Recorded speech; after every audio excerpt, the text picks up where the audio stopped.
Hi, it's Gemma. I just wanted to make a video. It's all part of my playlist for my journey that I've had as an unpaid carer, looking after my partner who's got dementia, and how I've been failed by the system and social services in particular.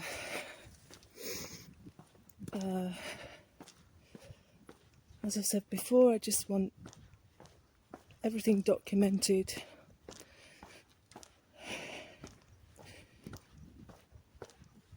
partly so that I can see what I've been through and what I've survived, which is absolutely horrendous and continues to be so. And also just to send to people, maybe the press, I don't know, I just want it so just on record, really.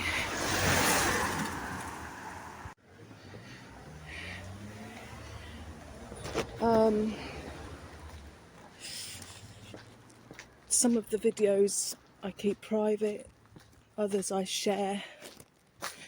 So it's important, I think, people see those, and I'm speaking about a subject which it's the same as a lot of what I talk about, really. It's kind of off limits, not often spoken about. So I just want to speak about it. I don't have the comments turned on, so I'm not doing this for attention or advice or judgment or anything else. I'm not particularly interested in what people think. I just want it out there, and if it helps somebody that's going through the same as I am,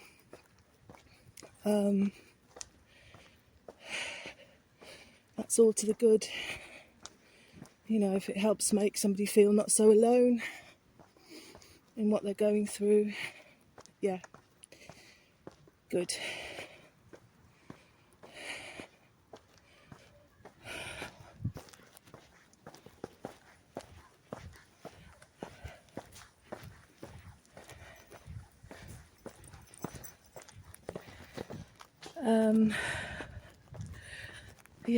It's another scorcher today, 34 degrees.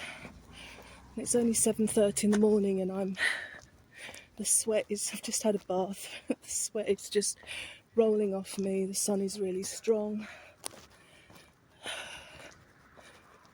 I'm on my way to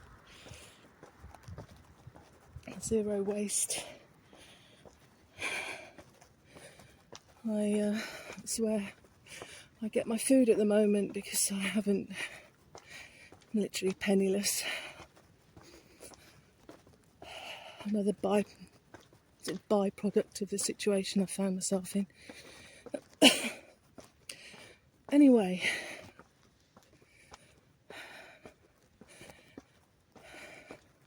I never expected to be bringing the university into this, but I'm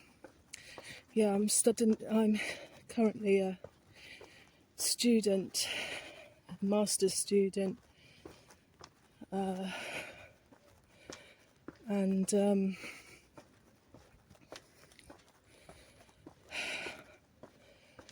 cut a long story short, because of my situation, I started last September, but because of my extenuating circumstances, which are severe, because of being a primary carer and being ill myself, blah-de-blah. And it's something I shouldn't have started, but I just couldn't make my mind up, and I wanted something of my own, something that would possibly give me a future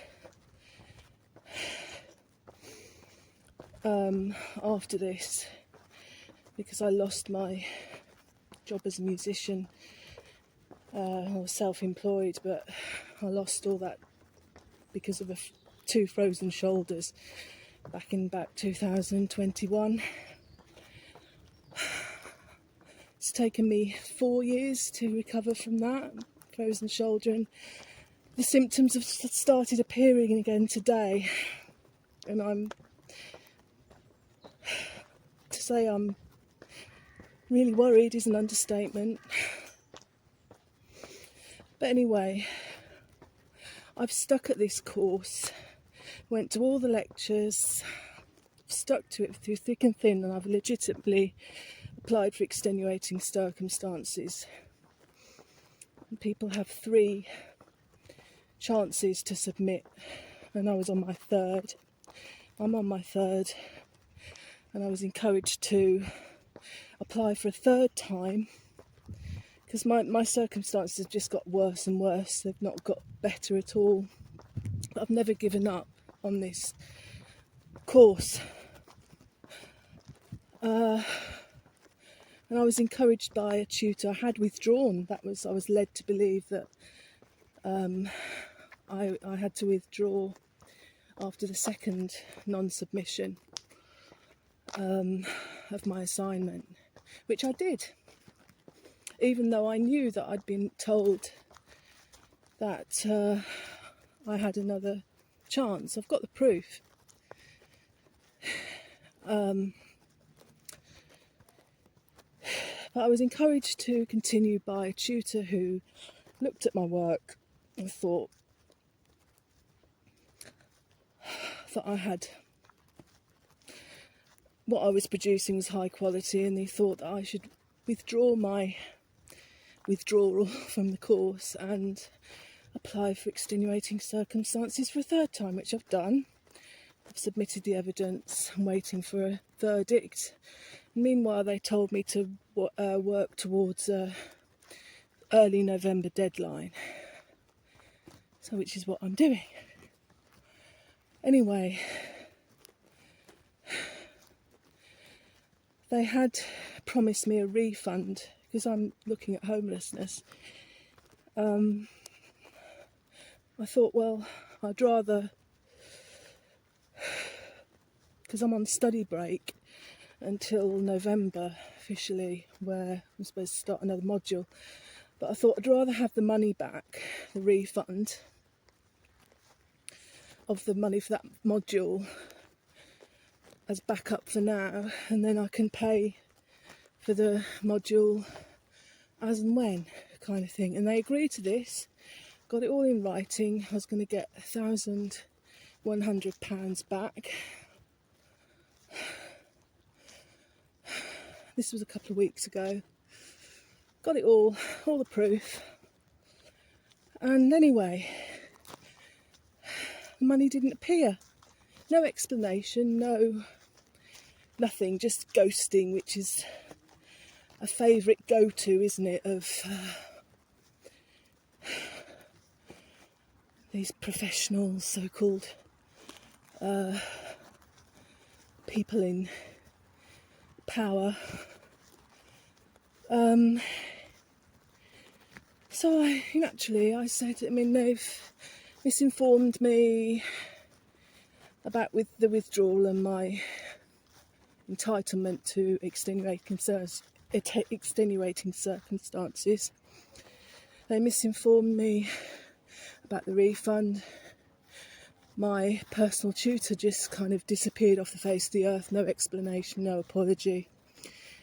And she was my ALN, so I've got additional learning needs, I've got OCD, so I had no support with that. No explanation, no apology, and then I was misinformed about my entitlement.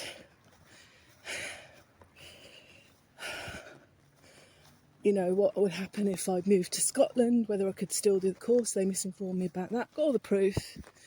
No apology for any of it. So I was furious, as you would be. But I wasn't, cussing or anything. I'm straight talking. I say it how it is. But anyway, So I said, look, I've had no apology.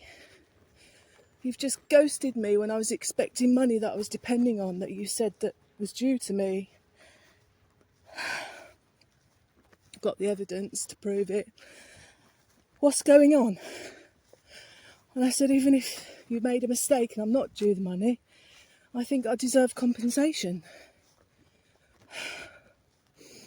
for how I've been messed around and the distress and the inconvenience it's caused me.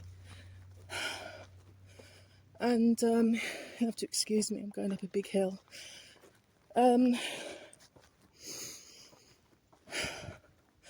Anyway, they got the head of school involved, and I got this email back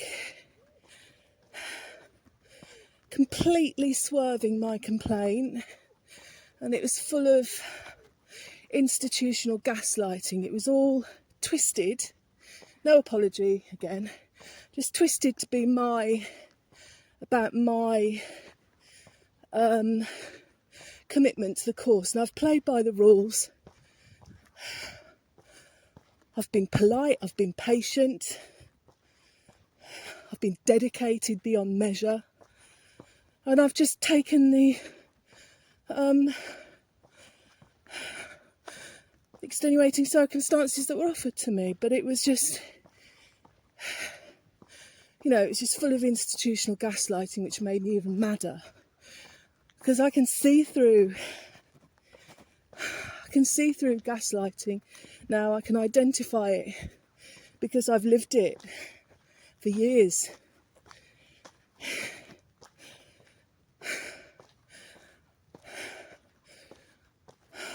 I've had more than my fill in my personal life. I'm only just free of that.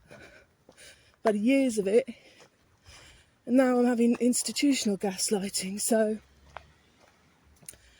I just said, and they wouldn't answer my questions. So I said, I'm not going to answer your questions about my intentions unless you answer mine. And I got this really shitty email back from the head of school saying it was a really bullying tone, and it said, a student with your record would have been thrown off the course months ago. Why didn't you do it then? And I've had a legitimate, heartbreaking reason. And I would have thought that sticking to a course, a master's degree, when I'm going through the worst time of my life, would be something that they would applaud, Just a second. Don't like filming people. Yeah, I thought you'd think that, but instead it was bullying me, saying that I had to, even though I had proof that I'd have got to work towards the November deadline, got all the proof, he's now pressurising me to finish it as soon as possible, otherwise I face expulsion. And you can't do that. You can't just alter the rules that the institution actually made up. Just made me out to be a complete joke of a student, and said that, I just told this, one of the women, the main woman that kept misinforming me without apology, without any accountability, without acknowledgement.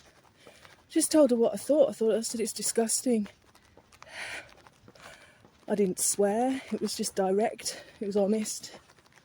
And it was understandable given the way I've been treated.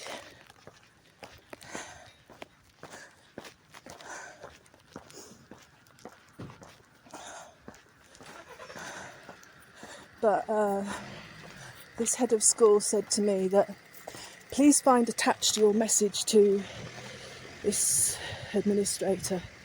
If you'd have been a member of my staff, you would have been disciplined for that, and words to that effect. picking on the tone of my email, which is these people drive you, these gaslighters and these incompetent, uncaring gaslighter narcissists. They push you to your absolute limits as a human being and then use your reaction, your tone, against you. That's their go-to thing. And it was all designed to intimidate and,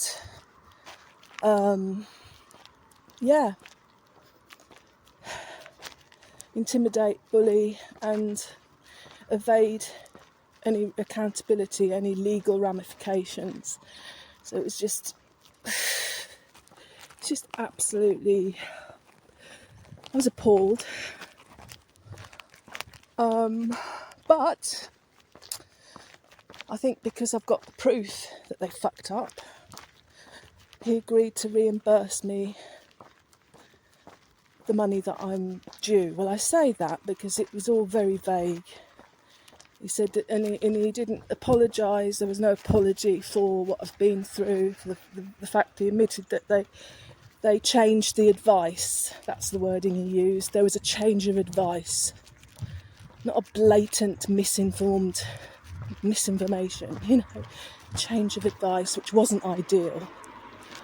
So he's agreed to the refund, but it was all very vague in terms of when it was going to come in my account. Sometime this week the finance department will process it, and there wasn't actually a figure stated. So I sent another official email. I've learned now that I've got to try and, however hard it is, and not kind of get emotional in writing, because this is what these people latch onto and they use against you. It's so hard. So I wrote this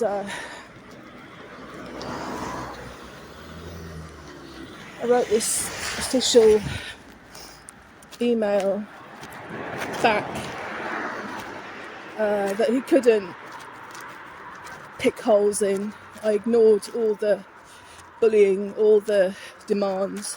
I ignored all that. Didn't restart the argument, and just asked for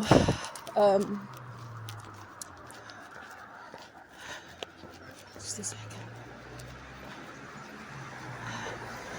I just asked for financial, so clarification, the exact amount, and I hoped, that it matched what I was promised in the evidence, the amount that was promised to me, and when I could expect it in my bank account.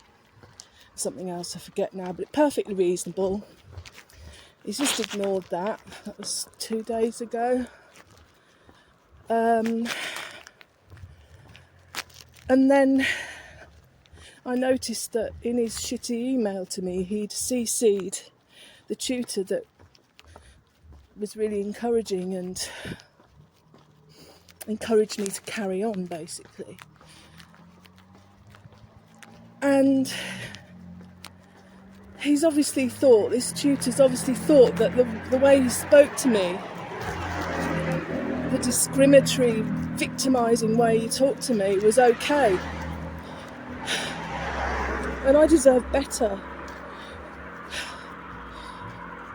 And I've more or less decided that I no longer want to be a student. But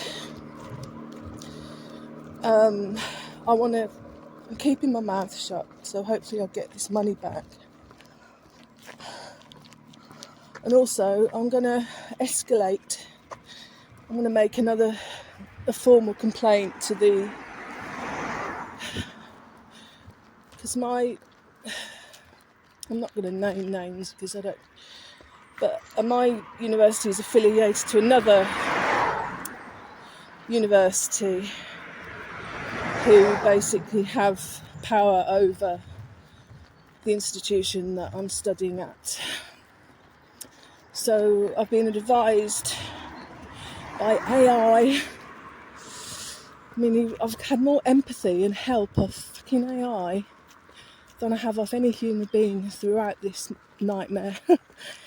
And I'm not an advocate of AI. I think it's really dangerous. But in this instance, I mean, I was just asking questions randomly. I'd never done it before, and it's been really helpful. You know, especially somebody that's completely alone with everything. So, I forget what I was saying now.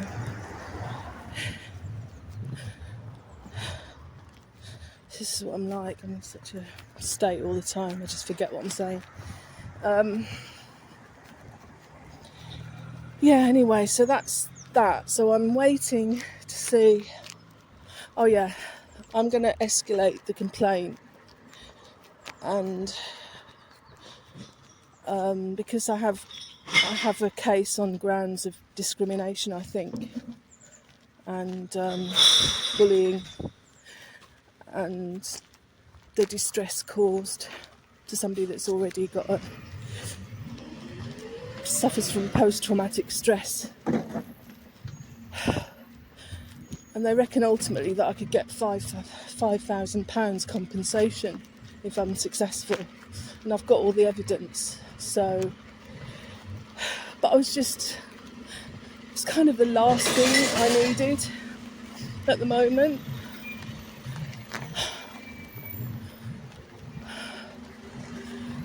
The absolute last thing, and I spent a whole day on that. Another day of my life wasted on arseholes. And then yesterday, so fingers crossed to get the money back this time. And yeah, yesterday I've been waiting on Jan, my partner, who's currently in a temporary care placement in a care home. And I've been waiting for weeks for her social worker, one of her social workers, to get back to me. She keeps promising to get back to me, never does. And yesterday I just, about 3 times she's promised to email me and she hasn't. So yesterday I sort of reached the end of my tether again and I said, look, I need answers. I can't plan my life. I don't even know if she's coming home, if I was ever going to see her again.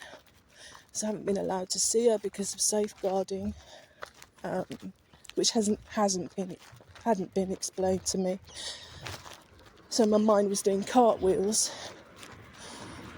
thinking, what the fuck have I done? When all I've tried to do is protect both of us,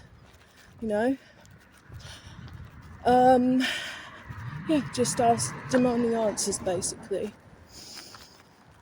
But she wouldn't answer my questions. She just said, oh, I've decided that Jan needs long-term care.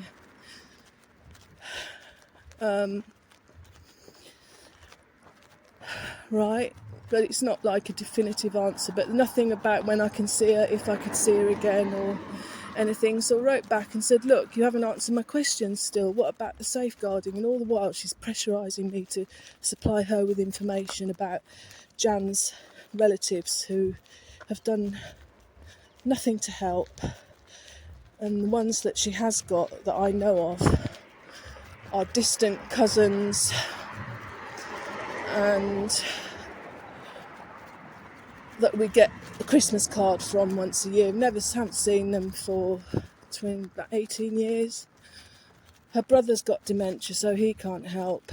And this other cousin who she was, used to text quite well, birthdays, Christmas, occasionally, and she was fond of him.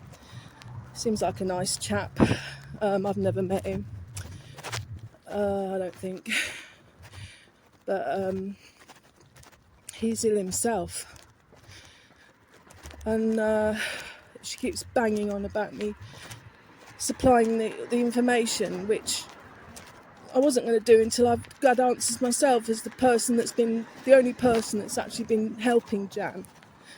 You know, partner of 20 years who I'm heartbroken that I haven't been able to see.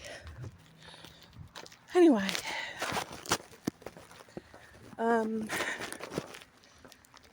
on, I'm on the wrong road. I'm focusing on my...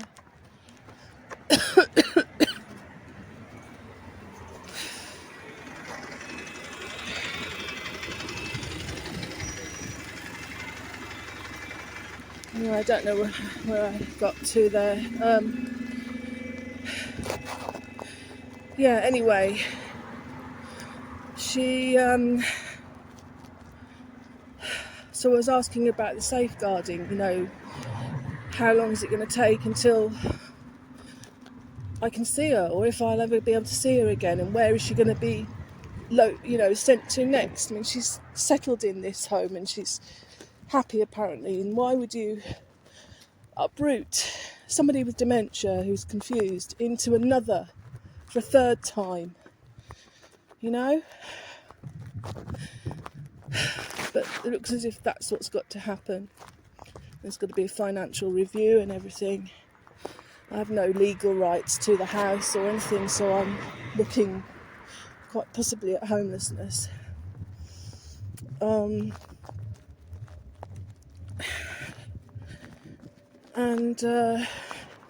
Anyway, I found out that this social worker let it slip. I mean, she obviously doesn't know that I made a complaint.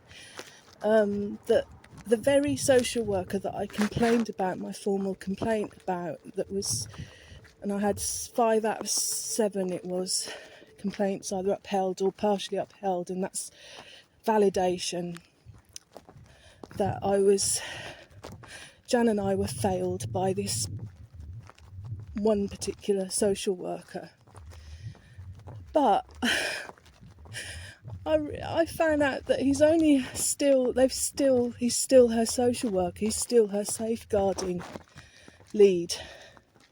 And he was the one that put the safeguarding in place that banned me from seeing her for 6 weeks. It's got to be about 6 weeks now. I haven't seen her. And I was physically, sick. Because for all their lip service, I never believed it when they said at the end of my complaint that they hoped that they'd restored my trust in the social services. I don't buy that crap for a second. But to actually not have done anything, to have kept that bloke in charge of Jan's well-being and my well-being, who was my social worker for a bit. He was supposed to be in charge of my safeguarding. What a fuck up there. Never even turned up to our appointment.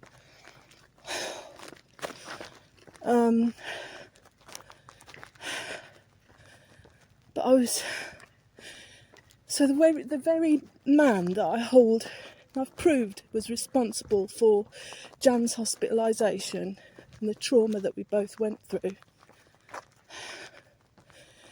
was the exact person that was keeping me away from her. And I just thought, how bad can things get? So I just don't care. Say all the things that you want to hear to get them off your case, to get you off their case.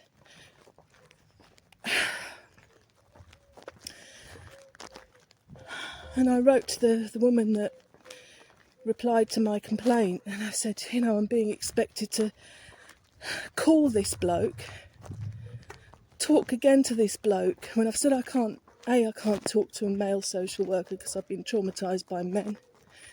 That was the one that was upheld, the complaint was upheld. Kept being assigned misogynistic males to talk to, including this one I'm talking about. was expected to call him and find out myself what it was all about. And I just, again, it was sick-inducing, vomit-inducing. And so she wrote back to me and said, "Oh, I'm sorry that the distress caused, and we don't expect you to talk to him directly. And I've spoken to him, and you can now go and visit Jan." As if by magic. But I don't believe that either, because I was told 3 or 4 weeks ago that I could visit Jan by another of the social workers, this one that stupidly let slip the name of her safeguarding officer. She told me I could visit when I couldn't. So I called the home and all excited to see her again. She said, "Well, no, you can't visit because we haven't informed us." So I've told them to inform the care home today, so they never want to go through that trauma again. And I've made another complaint. I've demanded that they, because under the Care Act 2014 or something, even though I'm not next of kin or power of attorney, I don't have power of attorney, and that's for reasons I won't disclose at the moment. Well, here I have a right as her partner and concerned party. I've demanded that this bastard be taken off her case and replaced by somebody objective, and that if it's not dealt with within 48 hours, I'll escalate it to the Ombudsman.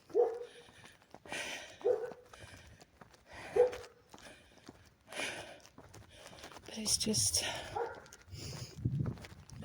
absolutely unbelievable. Anyway, here I am. That's the latest.